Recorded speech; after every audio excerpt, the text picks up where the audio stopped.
Today, I can finally come home early for the first time in a while, so maybe I'll make Jessica's favorite beef hamburger. I was walking home, picturing my granddaughter Jessica's happy face, and just as I got in front of my house, it happened. A car turned the corner, so I moved to the side of the road to get out of its way. The car passed slowly right in front of me. In the driver's seat was my husband, Greg, and in the passenger seat was Jessica. As I watched the taillights fade away, I was overwhelmed with an uneasy feeling. Jessica was sitting in the passenger seat, slumped and with her lips tightly pursed. Her expression was similar to the one she has when she's being scolded. I was sure that they weren't in the mood to have fun. About 2 weeks later, on a Saturday afternoon, I was at the dealer.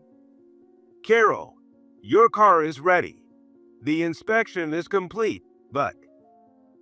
The mechanic said, rubbing his hands together as if he was hesitant to say something. Your husband has been using this car lately, right? It's difficult to explain here. Could you come with me to check something? I followed the mechanic to where the car was parked. He opened the car and took out a plastic bag. Actually, during the inspection, we found this on the floor. I looked inside the bag and was shocked. It was Jessica's missing underwear. The underpants was crumpled up and quite dirty. So that's what this was about. I don't want this car anymore. Please dump this car. Leaving those words behind, I went home. My name is Carol. My husband Greg, our daughter Kate, our granddaughter Jessica, and I sit around the dining table having dinner as a family. Jessica just started 2nd grade and seems to be having fun every day with the new school term. She's eagerly talking about what happened at school, her mouth full of food. And then, my friend Mandy got in trouble with the teacher. Hey, Jessica, if you're going to talk, swallow your food first. Okay. Jessica obediently swallowed and immediately started talking again. Kate listened with a troubled yet amused smile on her face. Jessica is truly adorable. The word carefree seems to have been made just for her. And then, Grandma, guess what? The teacher chased a bunny and fell into a hole. Oh my, that's terrible. Did the teacher get hurt? Nope. Seemed fine. But her face was bright red. Kate and I burst into laughter at Jessica's story. It's moments like this that make me feel so happy. But this peace didn't last long. Suddenly, Greg's yelling filled the dining room. Are you kidding me? Why don't you attack there, coward? What have you been doing all this time? Greg wasn't yelling at us but at the TV. There was a world wrestling match on the screen. Greg used to practice wrestling in his school days and still enjoys watching matches.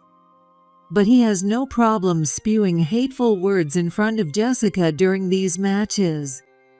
Now, he seemed furious over a mistake made by a competitor. Without caring about us, he kept shouting. Hey, go forward there. Why aren't you going forward? Are you an amateur? You're useless. Every single one of you is a weakling. His ranting was so obnoxious that I found myself getting irritated. Not at the athlete, of course, but at Greg. Hearing such foul language spoils the dinner we were enjoying. If he has that many complaints about the athletes, he should become a coach or join the match himself. That's what I thought to myself, but I was too scared to say anything, worried his anger might turn on me. Once, I tried to gently remind him, and although he didn't raise his hand, he did scream at me and stormed out of the house. Even after he returned, he stayed in a foul mood for days, and we couldn't have a proper conversation. Remembering that, I thought it best not to stir up trouble. Across the table, Kate and Jessica had lost their smiles from earlier, sitting quietly with their heads down, eating their food.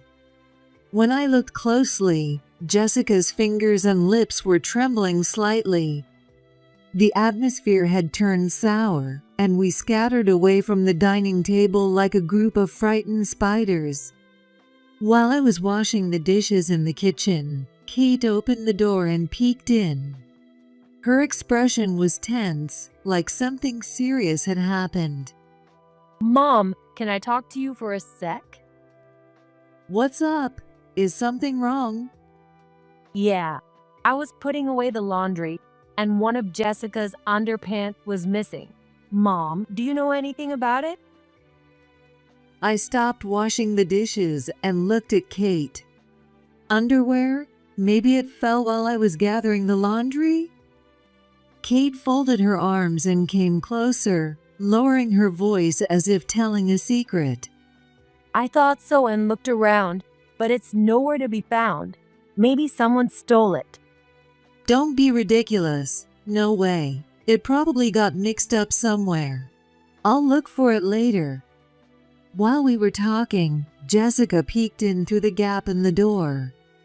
"Oh, Jessica, done brushing your teeth?" Yeah. Finished it all. Jessica, didn't you lose your underwear? When Kate said this, Jessica turned her head away. I don't know. You don't know? Are you sure? Just as Kate was about to question Jessica further, we heard shouting from the living room. Why did you do that there? You suck. Just quit. How can you put on such a disgraceful match after that kind of training? It started again. I wish the match would end soon. I sighed, thinking that. Kate also sighed. Jessica seemed to have taken the opportunity to go back to her room. She was no longer by the door. Hey, Mom, isn't there something we can do about that? If there was, it wouldn't be so hard. You should go to bed now. I'll go to bed after I finish cleaning up. You're right. Well, good night then. The next day, I was standing at the front door to see Kate off to work. It was just past 6:30. Well, I'm off. Please take care of Jessica.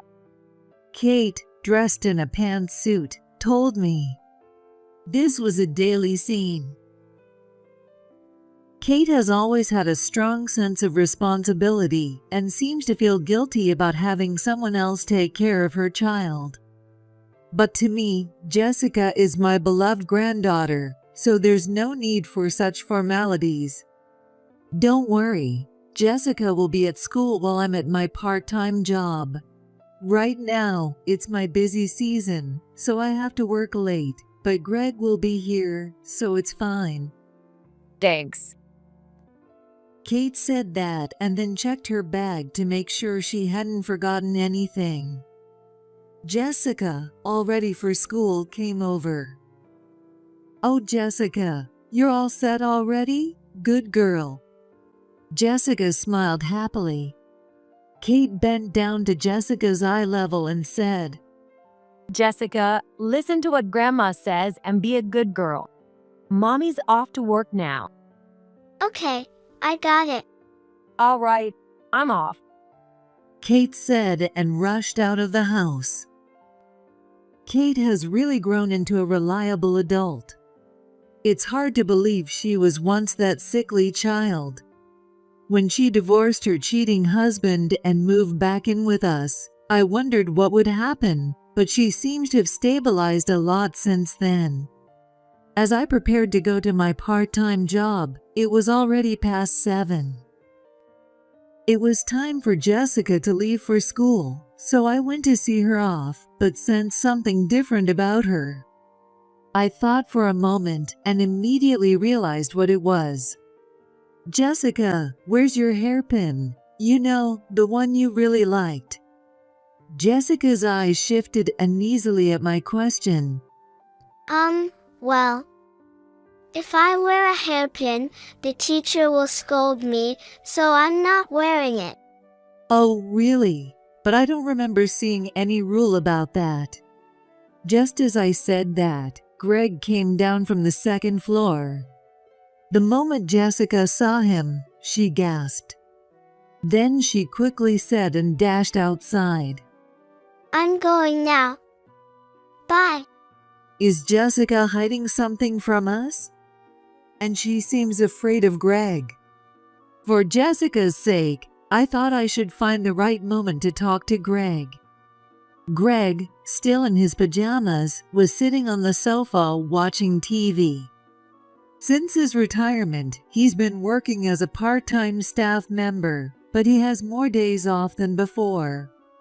Hey, since my part-time job is going to be busier, could you look after Jessica when she gets home? Yeah, I got it. Don't worry. Also, the car inspection is coming up, so there will be some days when we can't use the car. After telling him that, I finished getting ready and left the house before noon. My workplace is a restaurant not too far from home. It's usually not that busy, but now it's the peak season, so it's quite crowded. I'm worried about Jessica, but I changed my mindset and walked to work. As expected, the restaurant was packed with reservations that day. I barely had a break as I took orders from the constant flow of customers and dealt with complaints. It was already past 9 p.m. when I left work. But Kate probably wasn't home yet either. She's working hard to earn money for Jessica. She even got permission from the company to do part-time work after hours. I hope she doesn't push herself too hard and collapse. Thinking about this, I walked home. When I turned the corner and saw my house, I stopped in my tracks, feeling a sense of unease. For some reason, not a single light was on in the house. Also, Greg's car wasn't there. Greg must have taken Jessica somewhere. Maybe they went to the nearby shopping mall. But is it safe to be out this late? I hope they haven't gotten into any trouble. Worried, I took out the leftovers from yesterday's dinner from the fridge and heated them in the microwave. I also made a mashed potato as a side dish. Just then, Greg and Jessica came back home. Welcome back. Where have you been? But neither of them answered my question. The bath is ready. Do you want to take a bath first or eat? When I asked that, Greg replied, Eat. Jessica had no smile on her face, looking down without saying anything. Something's off with Jessica. Was she scared of Greg but endured being with him? Jessica, why don't you take a bath?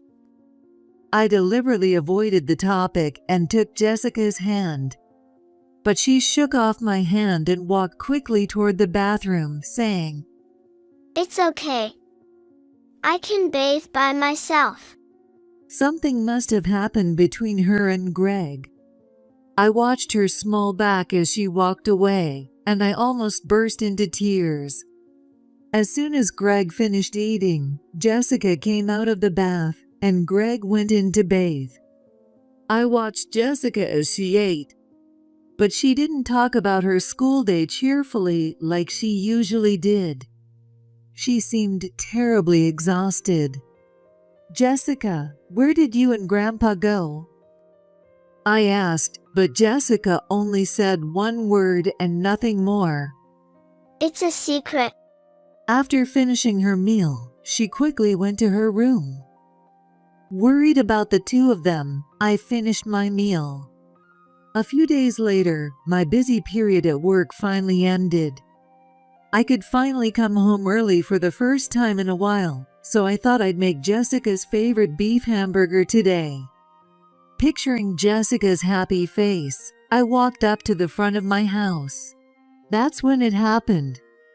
A car turned the corner, so I moved to the side of the road to get out of its way. The car slowly passed right in front of me. Is Greg going somewhere? In the driver's seat was Greg, and in the passenger seat was Jessica. They didn't seem to notice me and drove away. Watching the taillights fade away, I was overcome by a sense of dread. Jessica, sitting in the passenger seat, was slumped over, her lips tightly pursed. Her expression was much like when she's been scolded. It was clear they weren't heading out for fun. But since I couldn't follow them, I just went back home. On the living room table, there was a note in Greg's handwriting. Taking Jessica out. We'll be late, but don't worry. Even though he said not to worry, after seeing them like that, I couldn't help but worry. I tried to push away my anxiety by making hamburgers. Time seemed to pass incredibly slowly. 1 hour, 2 hours went by, and they still weren't home. I didn't take a bath or turn on the TV, just waited for them to return. Finally, a little after 9 p.m., the front door opened. I'm home. Is Dad out? Where's Jessica? Without saying anything, I showed Kate the note Greg had left. She read it and frowned. Isn't it strange that Dad takes Jessica around so late? I think so too. There are many things I want to talk about, but go change your clothes first. You must be tired. After changing her clothes, I told Kate that this wasn't the first time Greg had taken Jessica out late at night. It seemed Kate had also noticed that something was off with Jessica. But time passed without us reaching any clear answers. In the end, it was quite some time before they finally came back. Kate and I asked them many questions, but they only gave vague, evasive answers. Then, just like before, they ate silently, bathed, and went to bed immediately. Something is definitely wrong. They're hiding something. But how on earth can we get it out of them? About 2 weeks later, on a Saturday afternoon, I was at the dealership. I had taken the car for inspection that morning. Although Greg is the one who usually drives, the car is under my name, so I handle all the maintenance and visits to the dealership. I'm on friendly terms with the mechanics and often chat with them. A few years ago, Greg got into an accident and we visited the dealership as a couple. So they know Greg is the one who usually uses this car. While I was sitting in the waiting room, I could see my car through the glass. Next to it, a young mechanic in his 20s and an older mechanic, who seemed to be in charge, were talking with serious expressions. Soon, the young mechanic approached me.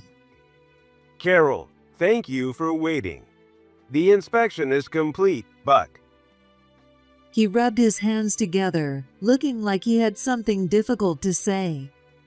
I suddenly felt uneasy. What is it? Is there a problem? Recently, it's been your husband who uses this car, right? It's hard to explain here. Could you come with me to check something? Well, all right. I followed the mechanic to where the car was parked. The mechanic opened the car and took out a plastic bag. Actually, when we were inspecting the interior, we found this on the floor. It's hard to explain, so I'd like you to see it. I looked inside the bag and was shocked. It was Jessica's missing underwear. The underpants were crumpled up and quite dirty. Moreover, Jessica's favorite hairpin was also in the bag. It was twisted and had faint stains that looked like blood on it. I couldn't say anything as I looked at those two items. I was just in shock. But at the same time, it became clear to me that Greg was doing something terrible to Jessica. Since I wasn't saying anything, the mechanic probably grew uneasy. He leaned in to look at my face and spoke to me. Well, are you all right? If you'd like, we can contact the police on your behalf. Hearing his words snapped me back to reality. Sorry. Actually, these belong to my granddaughter. She probably hid them because she was embarrassed about having an accident. Oh, is that so? I apologize for jumping to conclusions. I thought something serious had happened. So, they belong to your granddaughter. He must have been thinking through various scenarios.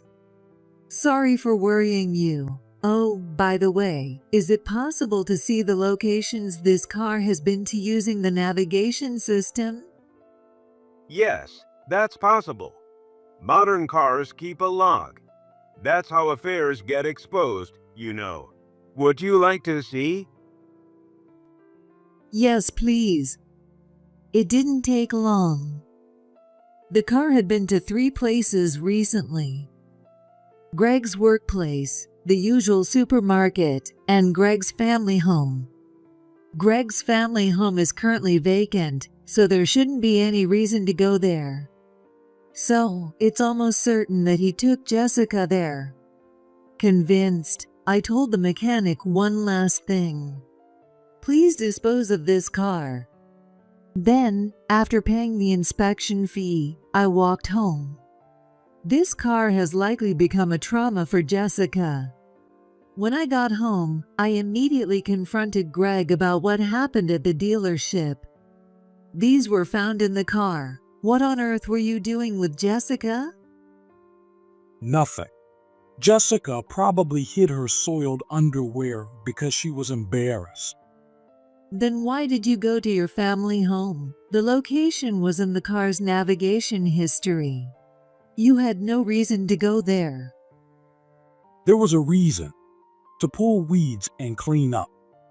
Jessica said she wanted to help, so I took her. Greg answered my questions while lying on the sofa, yawning. Out that late. Jessica is still in elementary school. You're being too noisy. What's your problem? Greg stood up and grabbed me by the collar. You told me to look after her, so I did. Why am I being blamed for this? Don't push your luck. I was terrified, fearing he might hit me. Instinctively, I closed my eyes. But even Greg wouldn't resort to violence. He shoved me toward the wall, laughing as he lay back on the sofa. My heart was pounding so hard that I couldn't speak. We're done here. Get lost. If you keep pushing me, I don't know what I'll do. In the end, I had to back off without getting any answers from Greg. I went to the bedroom and cried alone out of sheer frustration. But it's clear that I can't win against Greg by force. He could easily overpower me. However, I can't just let this go. With my face buried in the blanket, I began to plan my next steps. Later that night, after Greg went to bed, I discussed the day's events with Kate. Hearing my story, Kate's face turned red with anger, and she clenched her fists. I don't care if he's my dad. This is unforgivable. And treating you like that is just horrible. So here's what I'm thinking. I want you to take a day off work on Monday. I'll take the day off too, and we'll keep Jessica out of school. That's fine. But what are you planning to do? Greg will be at work that day. During that time, I want us to talk to Jessica and find out what's really going on. Kate crossed her arms and thought for a while. I waited patiently for her to gather her thoughts. I understand what you're suggesting, Mom, but I'm worried about Jessica. She's surely been hurt by all of this.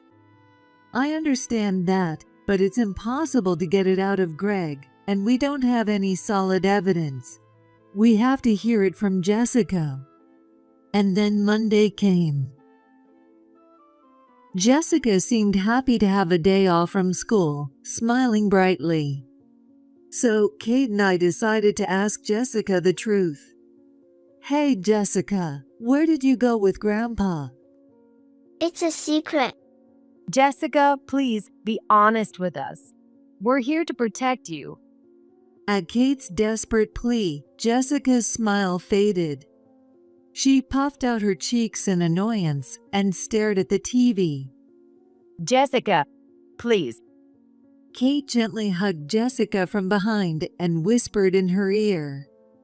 Jessica's face twisted, and large tears started to roll down her cheeks. I hate Grandpa. I hate him so much. She clung to Kate's arms and began to cry. I gently rubbed her back to calm her down. I'm sorry I didn't notice. You must have been so scared, but it's okay now. You're safe. Jessica cried for a while, but when she finally calmed down, she sniffled and told us everything. Grandpa suddenly said he was going to give me training. I said no, but he hit me. What kind of training? He called it wrestling. Even when I said it hurt, he wouldn't stop, and my hairpin got broken too. I hid it because I didn't want to get in trouble. And, about the underpants, I'm sorry. Even though I'm in second grade, I wet myself. Because Grandpa. Just recalling it seemed terrifying for her. Jessica's body trembled. That was more than enough. How could someone do such horrible things to such a sweet child? In my anger, I bit my lip hard. Thank you for telling us, Jessica. I'm so sorry you had to go through that. Why don't you rest in your room for a bit? Kate took Jessica to her room. Unforgivable. I made a decision to protect Jessica. When Kate returned to the living room, I told her, I'm calling Greg. Kate immediately understood what I intended to do. She nodded without saying a word. What's going on? My lunch break's almost over. I'm hungry, so make it quick. I put the phone on speaker. I heard everything from Jessica. You were giving her wrestling training, weren't you? Yeah, that's right. I was teaching her wrestling. He spoke as if he had done something perfectly normal. You knew Jessica hated it, didn't you? Her body is covered in bruises. Shut up. This is your fault. I couldn't teach you to wrestle because of your sickly body. Hearing Greg's words made my body flush with anger. Don't do things without considering others. She's at an age where she listens to everything adults say. You need to be more considerate. Huh? That's exactly why. You're an idiot. Listen, it's better to start sports early. Frankly, Jessica's age is already late. So, you should stay out of this. Then why force her to do something she hates? Nobody asked you to. As Kate and I confronted him, Greg grew increasingly irritated, and his tone became rougher. My dream was to become an Olympic athlete. That didn't happen. But now, things are different. I can make Jessica an Olympic athlete. That's just your ego. Don't force your dreams onto Jessica. Shut up. You'd be proud if someone from our family became an Olympian. You could brag to your friends. And with the money she earns, we could live comfortably. It's not a bad deal. Greg was fixated on making Jessica an Olympic wrestling athlete. But it was clear this was for his own sake, not Jessica's. He was taking out his frustrations and regrets from his past failures on his granddaughter. How pitiful. I was beyond anger. I was simply disgusted. There's no point in continuing this conversation. What did you say? Listen, Greg, no one can fulfill your broken dreams for you. Even if Jessica made it to the Olympics, it wouldn't make you great. What are you trying to say? The only thing we can do now is watch over her growth. You should know that by now. So just give it up. Your dream is over. Don't mess with me. I. Greg's words trailed off. All I could hear was the faint sound of his teeth grinding. Stop trying to teach wrestling to Jessica. If you want to train so badly, then take lessons yourself. With that, I hung up the phone.